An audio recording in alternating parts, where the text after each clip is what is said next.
8 minutos pasan del mediodía, momento de hablar del COVID prolongado y de lo que significa esto y de cómo puede afectar la salud de aquellas personas que hayan transitado la enfermedad. Una de las, situaciones comunes es la falta de aire y esto podría indicar problemas cardíacos. Vamos a hablar de esto porque lo señalaban especialistas, lo vienen señalando desde hace tiempo. En las últimas horas salió un informe especial sobre este tema y vamos a hablar de esto y también de la importancia que tiene esto de saber técnicas de RCP, de reanimación cardiopulmonar, algo que tendríamos que saber todos. Sí. Así que lo vamos a hablar con el doctor Mario Fitzmaurice, médico cardiólogo y director del Instituto Nacional de Arritmias, a quien tenemos en línea. Doctor, ¿cómo le va? Buen día. Fernando Costabile, Claudia Durán lo saludan. Hola, ¿cómo andan? Todo bien, gracias. Muy bien. Nosotros venimos hablando de este tema de las consecuencias del COVID con temas que están vinculados con la falta de aire, las consecuencias cardíacas, pero hay cosas que pasan y que tendríamos que tener incorporados en esto de lo que vamos aprendiendo en la vida como prioridad. Las técnicas de RCP son fundamentales en ciertos momentos y no tenemos conocimiento de eso. ¿Qué nos puede decir, doctor? Bueno, lo primero, nosotros en medicina siempre lo que evaluamos es la magnitud del problema y fundamentalmente la cantidad de patología que algo puede tener. Entonces, es importante entender que la enfermedad cardiovascular es la primera causa de muerte en la gente. Entonces, eso es categórico. Es más frecuente morirse del corazón que morirse en un accidente de tránsito, o por cáncer de mama, o por homicidios, o por un incendio. Entonces, la primera causa de muerte es la enfermedad cardiovascular. De esas muertes, la mitad ocurren en forma súbita, sin previo aviso, y en gente que estaba en aparente estado de salud. Eso ocurre 40.000 veces por año en la Argentina. Wow. Una muerte súbita cada 15 minutos. Entonces, como es una patología muy prevalente, nosotros tenemos que estar preparados para poder responder. Y entonces, se indica que aquellos lugares que van a recibir gente, ahora que ustedes son de Mendoza, trato de hablar de las bodegas que reciben muchísima gente, muchísimos turistas que van a ir a tomar, que van a ir a pasar un momento probablemente en algún caso de excesos, que pueden suceder este tipo de cosas, y que para eso las bodegas tienen que tener, y los restaurantes, gente preparada para hacer RCP y contar con desfibriladores. Claro. Porque esto que pasa 40.000 veces por año en la Argentina pasa en cualquier lugar y no tiene aviso previo. Claro. Doctor, usted decía algo que es clave, que esto de los desfibriladores, que es algo que en algún momento se había planteado, esto de tener estos aparatos en lugares que tienen concurrencia pública, y la pregunta que uno se hace es, ¿se avanzó en esto? Porque se avanzó con una ley, pero el tema es, ¿se ha puesto en práctica? ¿Hay más desfibriladores o hay lo suficientes? Obviamente calculamos que no es así. Y lo otro es la importancia del RCP, porque son minutos, ¿no?, en los cuales justamente se puede evitar pasar a esos números que se dan por año en nuestro país. Claramente. Mira, hay una ley que es la Ley Nacional 27.159 que dice que aquellas instituciones o lugares que puedan concentrar en su horario de apertura, no en forma simultánea, pero sí en su horario de apertura, más de 200 personas, deben contar con este tipo de equipos. Avanzamos, sí, claro, nosotros desde INADEA le hemos puesto desfibriladores al Teatro Colón, a los aviones de Aerolíneas Argentinas, al subte, a la policía de la ciudad, cientos de colegios, shopping, cines, pero falta muchísimo, en serio, porque tenemos que empezar a comprender que es la solución ante un evento de muerte súbita. Saber RCP y utilizar un desfibrilador que hoy vale menos que un celular. Hoy un desfibrilador vale menos que un iPhone, vale menos que un celular de alta gama o de moderada gama. Entonces, no es que es algo inaccesible. No es que es algo inaccesible, claro. Tenemos que comunicarlo bien, porque yo pregunto, y digo, probablemente por ahí mucha gente que está escuchando esto tiene hijos en el colegio, y ese colegio no tiene desfibriladores. Claro. ¿Quiénes tenemos que auditar? Nosotros. Tenemos que ir al colegio y decir, ¿por qué no hay desfibriladores? Si acá puede ocurrir la muerte súbita de un chico, ¿qué vamos a esperar? ¿Que se muera algún chico y que no lo podamos rescatar para después comprar el desfibrilador? Claro. No, lo que tenemos que hacer es capacitarnos y tener este tipo de equipamientos antes. Claro. Porque suceden las cosas. Yo he ido, la verdad, muchísimas veces a Mendoza, es mi provincia favorita. Gracias. He ido a muchas bodegas y siempre voy y pregunto, digo, ¿por qué no tienen un desfibrilador? Y que congregan muchísima gente ahí en los restaurantes, en las degustaciones, en esos divinos parques que dan a los Andes, muchísima gente. ¿Qué cuesta poner un desfibrilador que hoy vale 230.000, 250.000 pesos? Y capacitar a la gente para que sucede algo, y sucede algo puedan responder como corresponde. Cuando vos le preguntás, todo el mundo tuvo un evento. Dice, sí, una vez la pasamos muy mal, doctor, acá. Sí, menos mal que llegó la ambulancia. Pero claro, porque digamos, no tenés por qué sufrir. Si se muere alguien y no le pudiste dar la asistencia que corresponde, te va a quedar un cargo de culpa muy importante y podés llegar a tener un conflicto legal, porque hay una ley que dice que tenés que contar con esto. Y lo mejor de todo es que hay una ley moral que dice que lo tenés que tener. Doctor, recién acababa de decir que tal vez nosotros estamos escuchando en casa, los chicos, los padres, y dicen... soy yo el que tal vez tengo que ir a reclamar a la escuela de por qué no ha comprado un desfibrilador. Porque en esto relaciona mucho lo que está pasando en la actualidad, con el tema del pase sanitario, ahora en donde muchas veces están desde los gobiernos provinciales viendo la letra chica, de entender quién es el que va a controlarlo, quién va a aplicar la sanción o la multa. Bueno, en este caso, ¿qué pasa en el aspecto legal? ¿Se puede avanzar con un ajuste de tuerca en esta ley, en la sanción? No parece, ¿Quién debería...? No te quiero desilusionar, pero no parece. No. Estamos ocupados en declarar el día del salame quintero, ¿sí? Y el día de la comida japonesa en vez de pensar en esto. La verdad es que es eso. Cuando vos mirás las prioridades de nuestros legisladores, se reúnen para declarar el día del mate. Sí. Yo no lo puedo creer. Digo, estamos hablando de la primer causa de muerte de un país. Pero existiendo una ley, digo... no. El problema... Sí, yo entiendo lo que me vas a decir. Existiendo una ley, ¿por qué no se sanciona? Porque nadie la controla. Claro. Es como tener un semáforo en rojo donde vos sabés que no hay policías. Hay un montón de gente que va a pasar en rojo igual. Claro, hay otros que la van a cumplir, que son los que tienen los desfibriladores, que no hace falta que esté el control policial. Saben que no tiene que pasar en rojo. Bueno, acá como no hay gente que la controle, no lo cumple nadie. Ahora, cuando pasa algo, el juez emite la sentencia con la ley sancionada. Claro. Porque eso millones de veces lo vemos porque nos consultan. Pasa algo, se les hace el reclamo legal, y el reclamo legal lo pierden, porque el juez dice, señor, hay una ley que es la 27.159 que decía que usted tenía que contar con esto.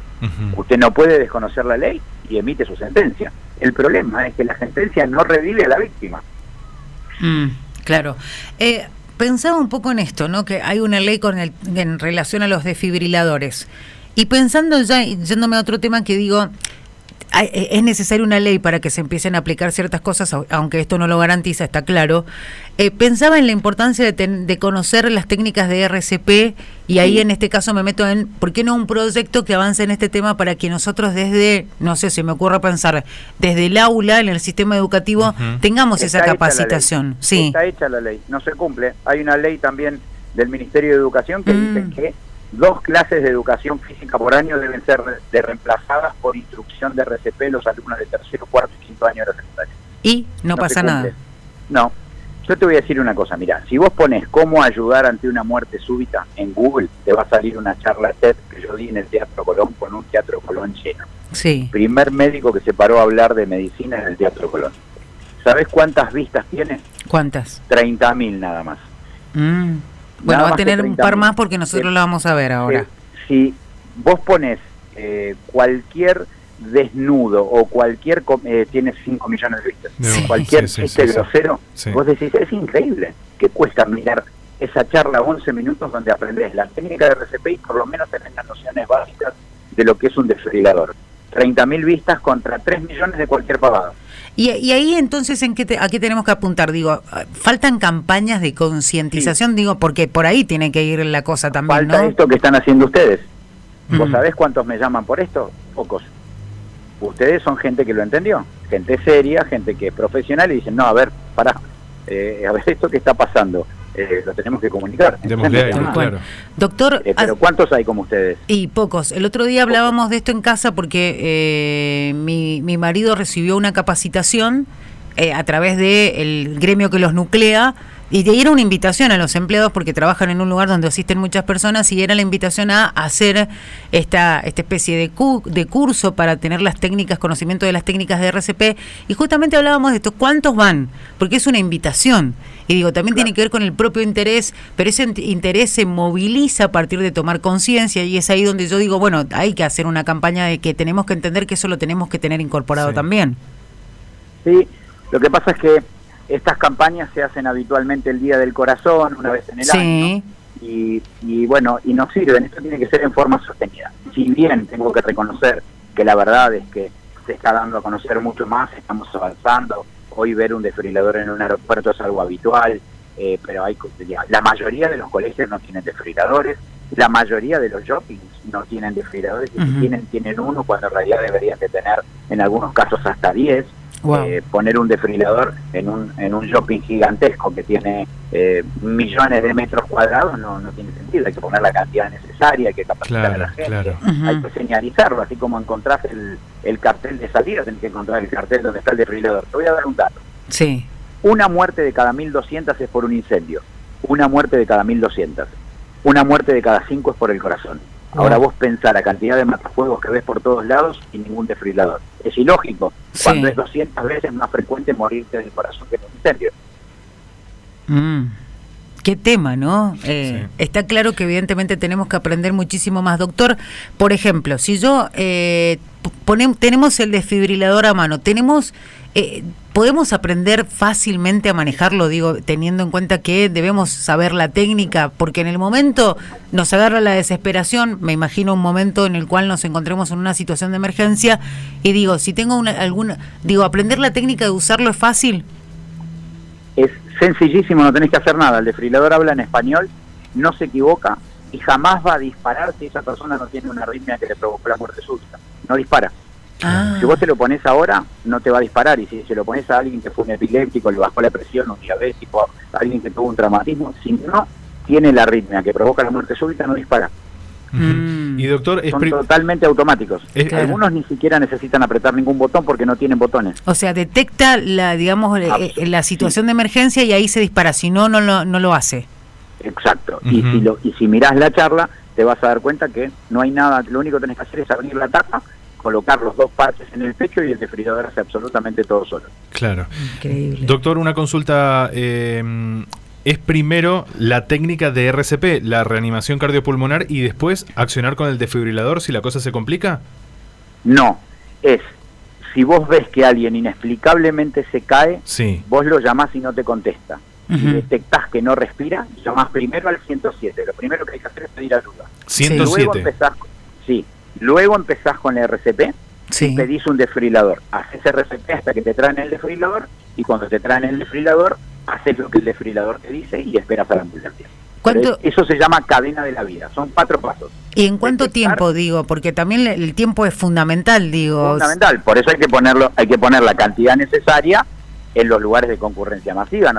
Digamos, si vos haces estos 4 pasos antes de los primeros 3 minutos, la posibilidad de que esa víctima llegue con vida al hospital es del 80%. Claro. 80. Es un montón. Entonces, si vos tenés un colegio, y bueno, como mucho el colegio más grande de Mendoza debe ocupar media manzana, una manzana, bueno, con 2 desfibriladores o uno muy bien puesto en el centro del colegio, accedes en menos de 3 minutos de cualquier lado del colegio. Claro. Es estratégico eso, ¿no? Porque si en la superficie es muy grande y al desfibrilador lo tenés en la otra punta, ahí es donde se complica. Es que el cardioproteger un espacio es un acto médico. No se pueden comprar desfibriladores como se compran vasos. Claro. Porque cada lugar necesita. Si vos tenés un colegio con pileta de natación, y bueno, el desfibrilador tiene que ser sumergible. Si vos tenés un colegio que está en Ushuaia y vas a poner el desfibrilador afuera, el desfibrilador tiene que tolerar temperaturas bajo cero. Entonces, por eso decimos que es un acto médico. Nosotros tenemos un instituto médico que se dedica a la cardioprotección, porque no todo es igual. La determinación de cuántos van, de dónde van, de la cartelería, el entrenamiento de la gente, todo esto lleva un trabajo que es un acto médico. Una planificación, claro. Claro, por eso no se vende en una farmacia el desfibrilador. Vos no vas a la farmacia y te compras un desfibrilador. Claro. Doctor, pensando un poco en la técnica de RCP y haciendo referencia a lo que usted decía de que hay una ley que no se cumple, esto de ocupar horas de la educación física, de gimnasia, en avanzar en este tema. Es fácil aprender también, calculo que por el tiempo sí, pero usted es el especialista y el que nos va a decir ¿cuánto tiempo demora, por ejemplo, aprender esta técnica? Me imagino que es fácil, pero no la sabemos nosotros tampoco. En las sociedades internacionales están enviando links para que vos puedas hacer cursos online. Te lleva muy poquito tiempo. Por ejemplo, Estados Unidos te manda una cajita con un muñequito inflable para que vos puedas practicar en tu casa. Si vos mirás la charla TED que yo te dije, en 11 minutos vas a aprender la técnica, y si el día de mañana te encontrás con una muerte súbita, vas a poder hacerlo como corresponde. Y lo practico con alguien en casa, además. Lo puedo practicar. Lo practicás con un almohadón. Con un almohadón. Lo practicás con algo como para que de alguna manera vos sepas que tenés que hacer las compresiones rápidas y fuertes para hundir el tórax 5 centímetros. No hay que tener miedo, hay que hacerlo fuerte. Porque te quiero decir algo, no hay nada peor que estar muerto. No podés empeorar la situación. Claro. Doctor, ha sido más que claro en toda esta charla, inclusive en una charla radial, en donde muchas veces los ejemplos son más difíciles de poder representar, pero qué importante es todo lo que dijo y poder nosotros, como ciudadanos de este planeta, ser parte, ¿no?, de la sociedad. Porque, por ejemplo, le doy un caso de un ejemplo puntual acá, cortito para redondear la idea. Hace muy pocos meses tuvimos que lamentar el fallecimiento de una figura mendocina, de un artista, escritor y demás, que pasó a muy poquitas cuadras de nuestra radio en el casco céntrico. Yo no sé si en el lugar había, porque había un patio de comidas ahí muy cerquita de una marca de hamburguesas conocida. Yo no sé si en ese lugar había un desfibrilador, pero no sé si se actuó rápidamente. Llegó el servicio coordinado de emergencias, pero quizás ya llegó tarde. Veíamos que le hacían reanimación. Va a llegar en menos de 3 minutos. La ambulancia más rápida del mundo, el servicio de emergencias móviles más rápido, es el de Dinamarca y tarda 13. Nosotros tenemos 5. Así que no es una cuestión que en la Argentina somos lentos. Es una patología que es más rápida que la ayuda. No hay manera tenemos que tener gente preparada y desfibriladora. Tal cual. Muchísimas gracias, doctor. Ha sido realmente muy válida muy válido su aporte. Queremos que nos cuente dónde podemos encontrar la charla para buscarla y además cómo podemos hacer también para conocer técnicas de RCP. Mirá, si vos ponés en Google cómo ayudar ante una muerte súbita, te va a salir una charla TED en el Teatro Corón, dura 11 minutos y yo recomiendo que la vean. Y con esa charla ya ahí vas a tener un montón de links para poder continuar con tu formación. Pero con esos 11 minutos estás más que bien como para saber qué es lo que tenés que hacer ante una emergencia. Buenísimo, entonces, doctor, muchísimas gracias. Saludos a todos. Quédense tranquilos que están siendo parte de este cambio. Qué bueno eso. Qué bueno eso, doctor. Un abrazo grande para usted. Abrazo a todos. Abrazo, doctor. Hasta luego. Ahí escuchábamos al doctor Mario Fitzmaurice, médico cardiólogo, director del Instituto Nacional de Arritmias. Ya saben, pueden buscar su charla TED para hablar de la importancia de la técnica de RCP. De eso se trata la charla, reanimación cardiopulmonar. Lo practican en casa, van a aprender y pueden salvar vidas.